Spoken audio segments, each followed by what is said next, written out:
Rato el equipo de producción me aclaraba que tanto hombres como mujeres, a predominio para mí en mi consulta nutricional clínica, básicamente las mujeres, pero definitivamente la armonía, la simetría corporal en el momento de realizar cualquier esfuerzo físico, alcanzar cualquier meta nutricional, el peso, el cuerpo que desea, definitivamente esa simetría tiene que ver con que todo básicamente esté en su lugar, y además después que realices un plan de alimentación o hagas una dieta extraordinaria, también todo quede justamente en el lugar donde tú deseas que esté, además formado, tonificado. Y es por eso que el día de hoy vamos a hablar de cómo perder grasa sin perder los glúteos, o sin que el glúteo tenga algún grado de flacidez. Recordemos que el glúteo obviamente son 3 músculos y aparte de eso tienden a acumular, en el caso de las mujeres, muchísima grasa que se deposita allí.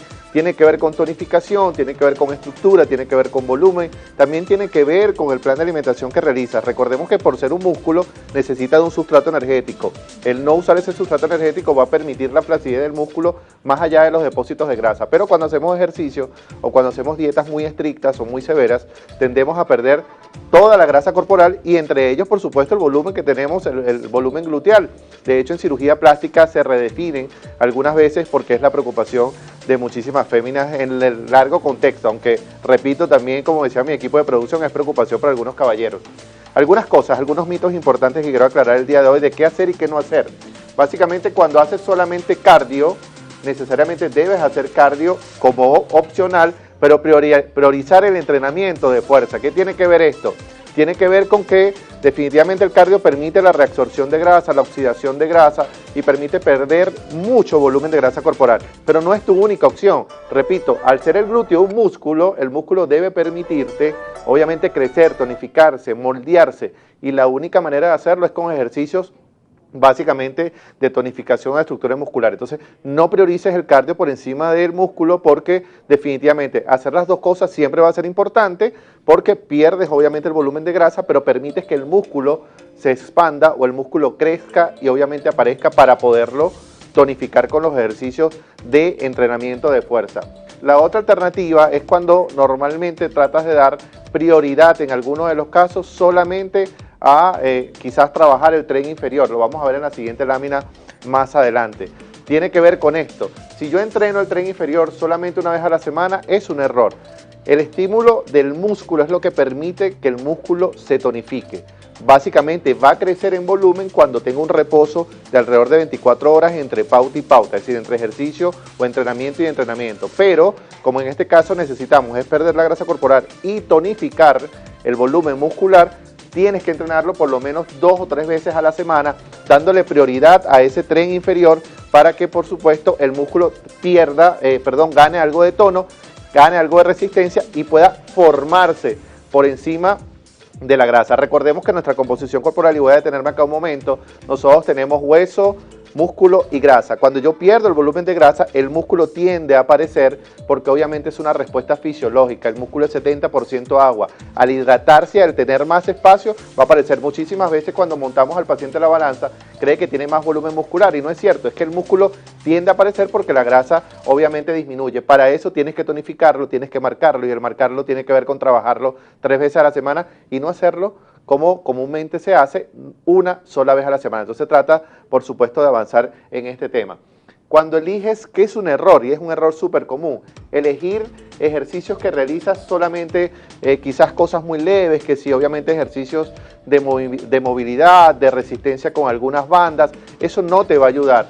En todo caso, tener una correcta selección de ejercicios que comience progresivamente con ejercicios compuestos donde generes volumen, donde generes fuerza, donde generes resistencia, es lo que puede permitirte. Los dos que más se recomiendan es la sentadilla profunda y el peso muerto, que es levantar una cantidad de peso en razón de la proporción que tú deseas. Recuerda que para aumentar el volumen muscular debemos ir incrementando ese peso que alzamos, entonces alrededor del 20 al 30% de tu peso corporal es lo que se estima, y cuando hago sentadillas, hacer sentadillas con poco peso para que obviamente una cosa es que el músculo aumente su resistencia y otra cosa es que se marque en el volumen que está expresando. El otro error súper frecuente y tiene que ver ya obviamente con lo que comemos, porque tu cuerpo se gesta o se fundamenta en razón del sustrato que tú le des. Si tú no le das una cantidad de macronutrientes y micronutrientes, de energía, de alimento que permita fortalecer ese tono muscular, más allá de los ejercicios que realices y te puedes matar en el gimnasio, no van a funcionar. ¿Cuál es un error frecuente? Comer demasiado poco. Esas personas que solamente creen que para bajar de peso tienen que hacer dietas hipocalóricas severas donde eliminan alimentos. Y me quiero referir específicamente a los carbohidratos.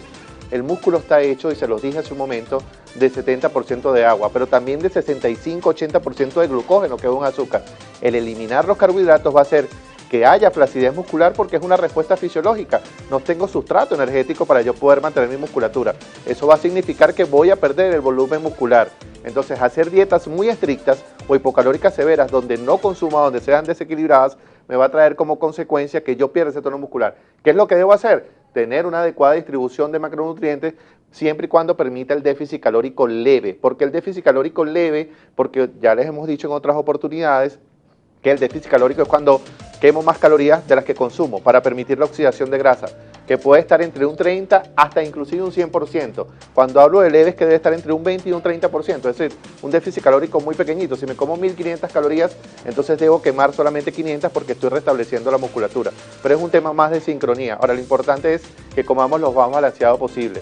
El consumir muy poca proteína. La proteína es la piedra angular de tu dieta, obviamente es lo que le da el tono. El carbohidrato genera el volumen y la proteína marca ese músculo.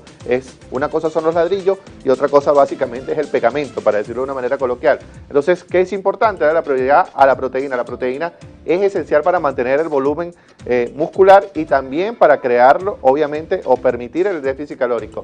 Además, consumir alrededor de 2 gramos por kilogramo de peso corporal. Cuando los nutricionistas establecemos una fórmula dietética, establecemos alrededor de 0.8, inclusive hasta 2 o 2.5 gramos por kilogramo de peso de proteína. Mucho se ha dicho acá que en algunas otras oportunidades nosotros tendemos a tratar de organizarnos en razón de esto. Es decir, como 30 gramos, uso suplementos que me dan 21 gramos de proteínas como meriendas, probablemente consumo algunas proteínas más artificiales que las que como en casa. No, la dosificación está estimada. Lo ideal es que cada cuerpo individualice su requerimiento de proteínas, su requerimiento de energía, para que tenga un fundamento calórico que sea estable. Si no tienes armonía en el plato que te estás llevando a la boca, no puedes tener simetría corporal. Las dos cosas tienen que complementarse. El ejercicio es importante.